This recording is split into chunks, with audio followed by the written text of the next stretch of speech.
bonjour à tous. La natalité capote en France. Les Français font de moins en moins de bébés. 1,6 enfants par femme, ça n'a jamais été aussi bas depuis la fin de la Première Guerre mondiale. Alors c'est pas la première fois, ça fait des mois qu'on en parle ici sur RMC. C'est confirmé donc dans le dernier bilan démographique de la France pour 2024 de l'INSEE, qui pointe du doigt le nombre de naissances qui continue de chuter, Solène Leroux. Oui, il atteint un niveau historiquement bas, 663 000 bébés en 2024, en baisse de 2% par rapport à l'an passé, mais surtout 21% de moins que le dernier pic des naissances. C'était en 2010. Ça s'explique par un recul de la fécondité. On compte en moyenne 1,6 enfants par femme. Ça n'a jamais été aussi bas depuis la fin de la Première Guerre mondiale. Et c'est lié à une tendance de fond, analyse Sylvie Lominez, responsable des études démographiques de l'INSEE. Les couples, les femmes s'insèrent plus tardivement sur le marché du travail, en tout cas attendent d'être insérés. Puis il y a ceux qui veulent profiter à deux avant d'ajouter un bambin. Le contexte entre guerre, inflation et crise climatique joue aussi. Impossible à ce stade de savoir si les baisses vont se poursuivre à l'avenir. Une chose est sûre, même au plus bas, la France reste en tête de la fécondité en Europe. Romain est avec nous, qui nous appelle de Bordeaux. Bonjour Romain. Bonjour. Romain, comment ça va? Vous êtes responsable logistique donc à Bordeaux. Vous vouliez réagir au fait qu'on n'a jamais fait aussi peu de bébés? Ouais, mais c'est pas forcément dans le sens où on en fait aussi peu ou le fait que du coup tout le monde décide de ne plus faire forcément de bébés. Parce que c'est ce que j'entends beaucoup, que beaucoup de gens se disent en fait, c'est qu'on veut plus faire de bébés. Et moi je réagis notamment parce que on en a discuté avec ma compagne et nous on a un bébé de 9 mois. Okay. Mais ce qui a été discuté, c'est pas forcément de plus avoir de bébé, mais c'est que on est tellement nombreux aussi sur cette planète que nous ça a été discuté de faire qu'un seul bébé, donc pas forcément de plus faire, mais de réduire le nombre de bébés qu'on fait. Et vous auriez, quand vous dites ça, c'est que vous avez hésité, c'est-à-dire que spontanément vous auriez potentiellement voulu en faire d'autres et vous vous interdisez de les faire pour des raisons écologiques ou de planète ou...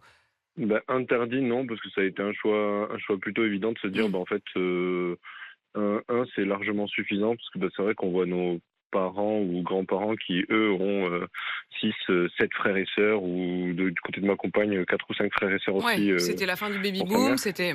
Voilà. Et donc, ça un peu nombreux. Et est-ce que c'est une décision pour vous qui est définitive, ou est-ce que vous vous dites, on verra, je sais pas quel âge vous avez d'ailleurs, Romain? J'ai 32 ans. Ok. Et avec l'enfant, vous vous dites pas, une fois qu'il est là, bon, vous n'êtes jamais tenté de vous dire, allez, on en fait un autre? Il a 9 mois, vous êtes peut-être encore un peu épuisé, si je peux me permettre. Ouais. C'est un peu ça. Je me levais un peu tôt ce matin, donc c'est un peu ça, oui. Voilà, c'est ça. C'est-à-dire qu'en fait, il faut se poser cette question-là.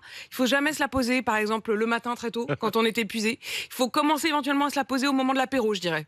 Voilà, c'est le conseil. Disons que voilà. Et au bout de 2-3 ans aussi. et voilà. Et en espaçant quand même au minimum. Donc pour l'instant, en tout cas, profitez, vous êtes bien.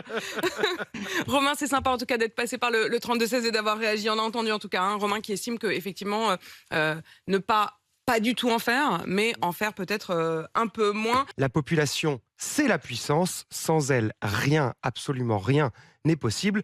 Donc avoir une population nombreuse et suffisante, c'est pas une matière à option, c'est une condition de notre survie. Est-ce qu'on peut agir là-dessus ? Et bien justement, beaucoup moins qu'on ne le pense, l'histoire le montre. L'exemple le plus frappant, c'est Rome. Alors Rome, au 1er siècle avant Jésus-Christ, il y a une crise des naissances.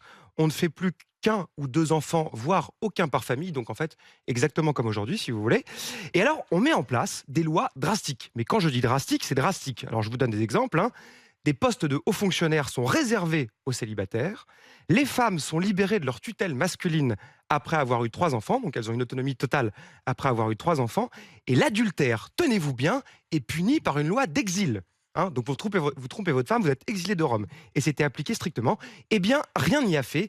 La vérité, Apolline, c'est que, hormis les guerres, on ne sait pas pourquoi une société décide de ne plus faire d'enfants. Et en France, on a déjà connu des problèmes de natalité. Mais oui, nous sommes en 1750, donc au milieu du XVIIIe siècle, et soudainement, le taux de natalité commence à baisser sans la moindre raison apparente.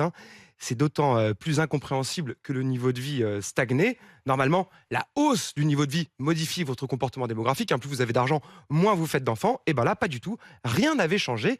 La seule explication, c'est la déchristianisation. En fait, les gens se mettaient à pratiquer la contraception naturelle, l'interruption de coït. Alors donc en fait, c'est culturel, si vous voulez. La France avait donc un peu d'avance, donc on restera quand même le pays le plus peuplé d'Europe. En gros, on est était 30 millions d'habitants. Ça va durer jusqu'au 19e siècle, mais ça va progresser moins vite qu'ailleurs. On va quand même en profiter pour gagner quelques guerres, par exemple.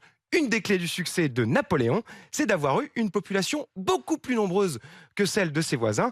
Les fans de foot le savent. En supériorité numérique, vous avez un avantage décisif. Donc ensuite, ça rebaisse. Alors ça rebaisse, oui, doucement mais sûrement. En 1789, donc, on était 28 millions. La veille de la Première Guerre mondiale, en 1914, nous étions 41 millions.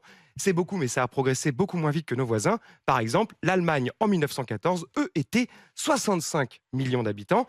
La guerre va naturellement provoquer un effondrement des naissances. Ça repartira ensuite avant d'exploser pendant le fameux baby-boom des années 1950, une époque dorée qui va durer jusqu'à la fin des années 1970. Il n'y a aucune explication rationnelle à toutes ces variations? Historiquement, pas la moindre, c'est purement culturel. Il y a un an, le président a appelé à un réarmement démographique, on s'en souvient. C'est bien, mais ça ne sert hélas à rien. D'ailleurs, la preuve, c'est que depuis un an, rien ne s'est passé. Et d'ailleurs, c'est simple, autour de cette table, est-ce que ça viendrait à l'idée de quelqu'un de faire des enfants parce que le président lui demande? Non, j'avoue. Non, voilà, c'est absurde. Donc, a priori... Ah bah écoutez, oui, bien sûr, vous avez raison. Allez, je m'y remets. Ouais, voilà, donc, quand on y pense 2 secondes, ça ne fonctionne pas. Donc, a priori, c'est pas la solution, Apolline. Merci.